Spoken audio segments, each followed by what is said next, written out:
I am Gia, and I am passionate and dedicated to my career. I was born in a family of business moguls with successful businesses in the field of real estate and corporate banking. It is known to everyone that my father had worked hard to build his business from scratch. It was through his dedication and determination that he became successful, earning the respect of others in the industry. Despite the lavish lifestyle that welcomed me into this world, I never took it as part of my personality to the point that I will degrade and insult other people just because I am privileged. My parents taught me to never become egoistic. They taught me to be humble and generous, because wealth may come and go in this world, but the goodness of the heart will forever remain. At a very young age, I was taught to be helpful and kind towards others. I would always work in charities and other outreach programs where I can utilize my resources for the greater good. Also, my parents did not make me a stranger to the world of business. They have introduced me to the dynamics, basics, and complexities of the real estate and corporate world. They always told me that they have seen an innate skill in me where I can thrive in both fields. That is why, at an early age, they immersed me in marketing, finance, administrative works, and even handling stocks and shares. On top of that, my childhood was filled with love and affection. My parents, despite their busy schedules, have never neglected me nor deprived me of their attention and time. They would always take the effort of talking to me, going out with me, and being present in every important event in my life. Maybe this is also part of the privileges that come as an only child. Also, I could say that my parents are a rare breed. The wisdom that they have imparted in me has really resonated in my principles and values as a young woman. My father would always say that the wealth you have in this world won't be with you when you die. In fact, you won't even remember about how rich you are on your deathbed, but the richness of your heart and soul will forever be remembered. More so, you will be honored for it. That is your legacy. And these words have truly made an impact on me. It shaped me to become who I am today. My mother, on the other hand, has also given me fair share of advice that boosts up my morale as a person. Your heart and values will be the driving force of your life. If your heart is filled with kindness, then everything you will do will be out of kindness and you will receive much of it in return. If your values align to your purpose, then anything who comes your way will not shake you because you are anchored in yourself. You're strong. Every time I remember their words, it reminds me of how beautiful life is, especially when you have parents that taught you to do beautiful things. With that, I live my life with honor and goodness, and I didn't expect my life to have a 360 degrees turn as soon as I met who I thought would be the love of my life. It turns out he was the great source of my struggles and pain. Theo, my husband, and I were childhood best friends, or should I say we were only close because our parents were close. My father and his father are dear friends. Both of them attended the same business school, and the two of them are both successful in the business world as well. Before I married Theo, I was just a young woman with dreams and aspirations, filled with passion for my dreams and love from my family. After years of not seeing each other since we were 8 years old, we happened to stumble upon each other in the middle of the campus grounds. He changed, of course, physically and attitude-wise. His body was lean. He became tall and very handsome, someone that would totally attract girls, and I admit I was quite smitten by him. Also, he became more quiet, serious, and authoritative compared to when we were kids. He was such a troublemaker and naughty kid back then. After that interaction, we always found ourselves eating lunch together and walking with each other back home. Some people would keep on telling us to date each other because we have many things in common, particularly that we both came from a modest background. I also admit that Theo and my meeting during college made me believe in love, the kind of love that my parents can't offer but only a man can. He made me realize that I am unique and worthy of being shown true love. I won't deny that I was instantly drawn to his charm and charisma. He was the man of my dreams, and I couldn't think of a man who can complete me in this lifetime other than him. We were a perfect match. This had been the people's comments about our relationship because we were both from families who have wealth and social status, where it seems to open up a world of opportunities for us. After college, we continued dating.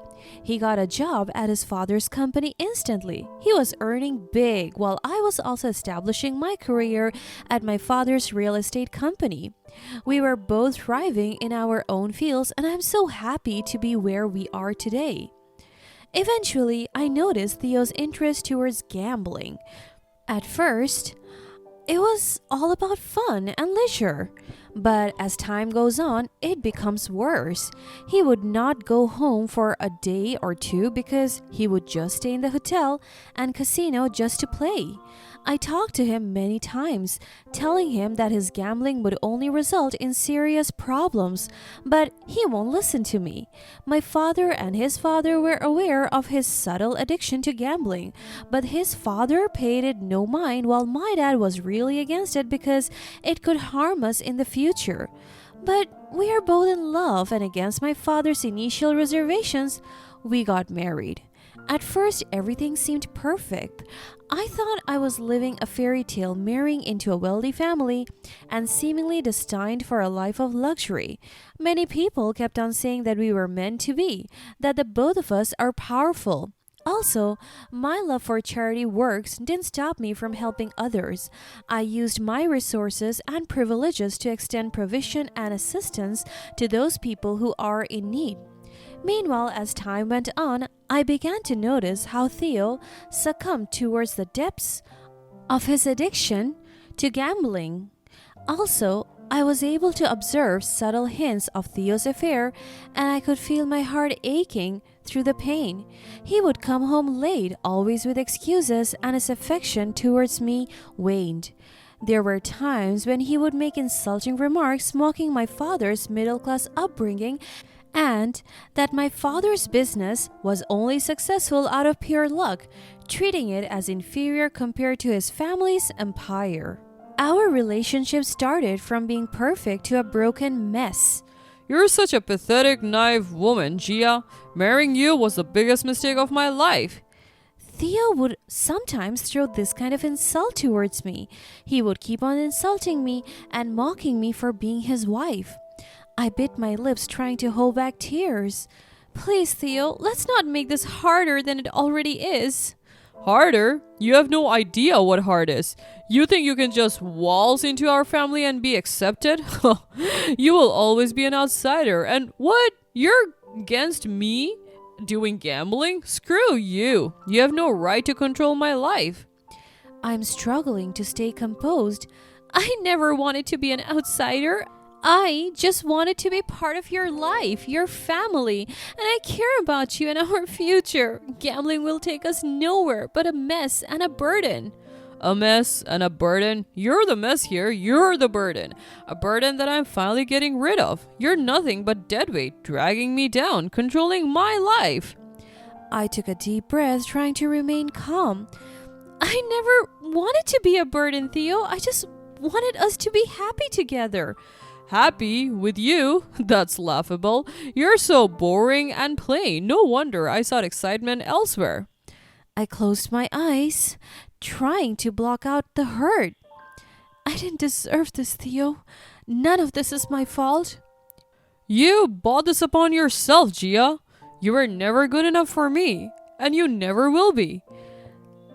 The suspicions that I have in me of him having a mistress grew stronger. Tears started to fall down through my eyes. I tried so hard to make you happy, to be what you wanted. And you failed miserably. Now it's time for you to face the consequences of your inadequacy. I wiped my tears, finding strength in my pain. I may not have been perfect, Theo, but I loved you with all my heart. He rolled his eyes, mocking me. Love is just a word, Gia. It means nothing if you can't provide for me like gambling, and someone does. I thought love was about understanding and supporting each other even in difficult times. Support? You? You're a burden, and you always will be. He sarcastically answered. I just remained quiet and watched him walk away from me.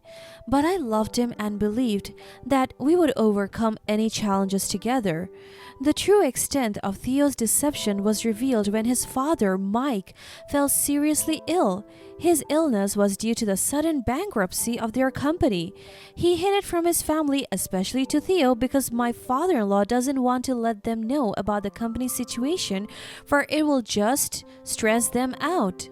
Unbeknownst to me, their company's financial troubles were largely due to Theo's reckless behavior and lavish spending, leading to its near collapse.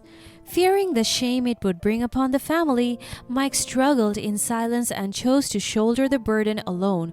When he finally shared the truth with my father and borrowed money, I was heartbroken by the news, but I admired Mike's determination to protect his family's name, and I promised to keep his secret safe. However, as Mike's health deteriorated, Theo's behavior worsened. He became increasingly distant, cruel, and manipulative, placing the blame for the company's struggles on me and my family. But when Mike died, Theo didn't know that it was my father who saved their company from the brink of bankruptcy, and he wasn't able to pay back the money. And with that, his father's last will stated that a huge percentage of his shares will be given to me and to my father. He demanded a divorce, believing it would absolve him of the responsibilities and allow him to be with his mistress openly, and he wanted to take over the company on his own. But I couldn't let Theo's lies and toxic behavior go unpunished. When I discovered the will that revealed the truth about his deceit, I knew it was time for justice. I wanted to expose his betrayal, not just for my own sake, but to honor Mike's memory and protect his legacy from being tarnished by Theo's actions. As I set my plan in motion, I drew strength from my father's own journey of hard work and integrity.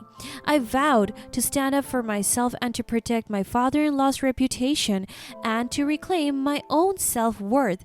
The revenge I sought was not only about humiliating Theo, but also about finding my own voice and breaking free from the shackles of a toxic marriage. With determination in my heart, I confronted Theo, ready to reveal the truth that would shatter his world.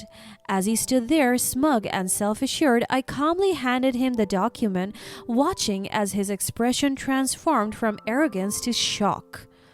Reading through the words penned by his dying father, the reality of his own actions hit him like a tidal wave.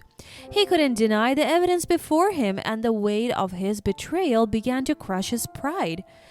"You lied to your father, Theo," I spoke with unwavering strength. "You squandered the money meant to save the company on your gambling addiction and your affair. You manipulated everyone, including me, to protect your own interest."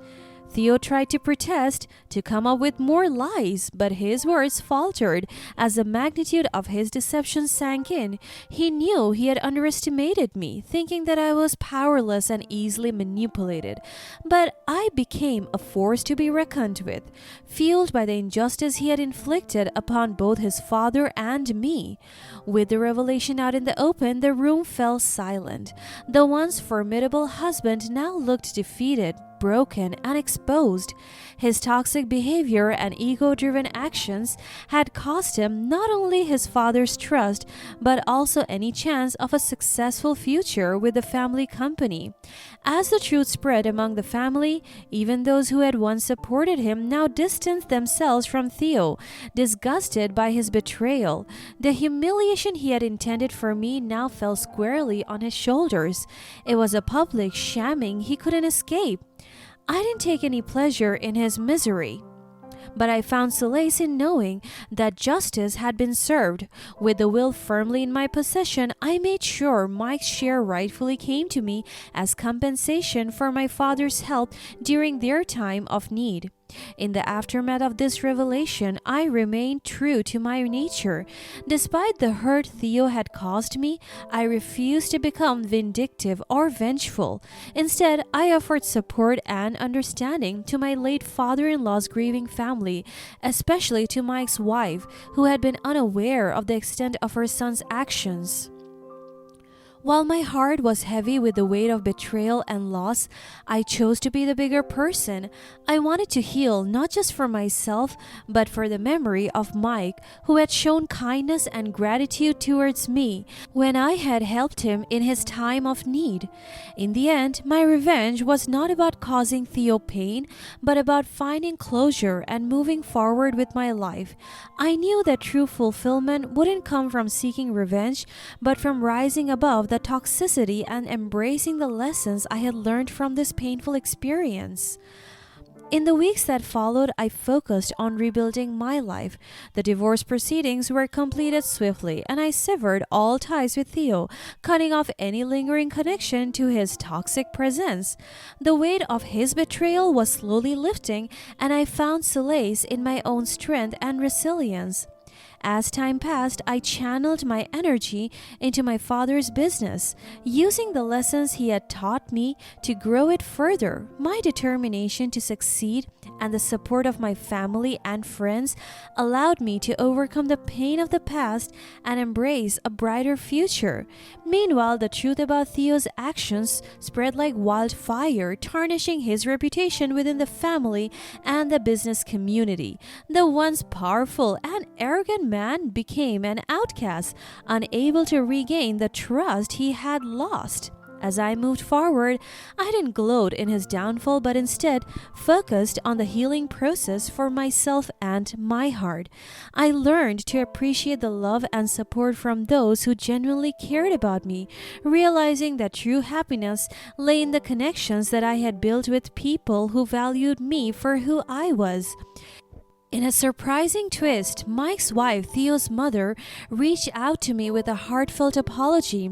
She had no knowledge of her son's actions and was appalled by his behavior. We found common ground in our shared pain, and our bond grew stronger as we navigated through the grief of losing someone we both loved deeply. Her acknowledgement of my help and kindness towards Mike during his final days helped me find closure and reconcile the conflicting emotions within me. I forgave her, understanding that she had been kept in the dark and had suffered too. As time went on, the memory of Theo's betrayal slowly faded, replaced by the knowledge that I had emerged from the storm stronger and wiser. I continued to build my own success, determined to carve out a path that was not defined by the failures of the past. In the end, my revenge wasn't about seeking vengeance for the sake of hurting someone else. It was about finding my own self-worth, reclaiming my life, and moving forward with grace and dignity. I refused to let Theo's toxic behavior define me. Instead, I used it as a catalyst for personal growth and empowerment. Theo's life took a different path, one of isolation and regret. His actions had cost him dearly, not just in wealth and reputation, but in the loss of meaningful relationships and the opportunity to learn from his mistakes. Looking back on this tumultuous chapter of my life, I realized that true revenge came in the form of my resilience and ability to rise above the pain. It was about becoming the better person, not out of spite, but out of the desire to live a life filled with purpose, authenticity, and love. And so, I embraced my newfound strength, grateful for the lessons learned and the chance to rewrite my own narrative. As the wounds healed, I knew I had emerged from the darkness, ready to embrace a future filled with hope, happiness, and the knowledge that I was the architect of my own destiny.